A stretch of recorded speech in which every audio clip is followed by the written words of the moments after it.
కోటం మండల జేఏసీ ఆధ్వర్యంలో గత 10 రోజులుగా నిరసన కార్యక్రమాలు జ్వాలలు వెల్లువెత్తుతున్నాయి. ఈ మాధవరంలో 3వ రోజు రిలే నిరాహార దీక్షలో సంఘీభావం తెలపడానికి మండల వ్యాప్తంగా ఉన్నటువంటి మహిళలు పెద్దలు స్వచ్ఛందంగా ముందుకొచ్చారు. మండలంలో ఉన్న ప్రతి విద్యార్థులు తల్లిదండ్రులు స్వచ్ఛందంగా ఈ ర్యాలీకి పాల్గొంటున్నారు. ఇంత పెద్ద ఎత్తున ఈ నిరసనలు తెలుపుతున్నారంటే ప్రభుత్వం తప్పకుండా దిగి వస్తుందని మేము ఆశిస్తున్నాం.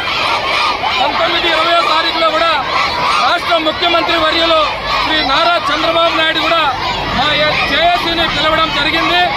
ఈ మండల వాసుల అందరి యొక్క అభ్యర్థనలు సీఎం గారి దృష్టికి తీసుకెళ్లి ఈ 2 మండలాలను కడప జిల్లాలో కొనసాగించడానికి ఎటువంటి వసతులున్నాయి, ఎటువంటి ఇబ్బందులున్నాయి సీఎం దృష్టికి తీసుకెళ్తున్నాము.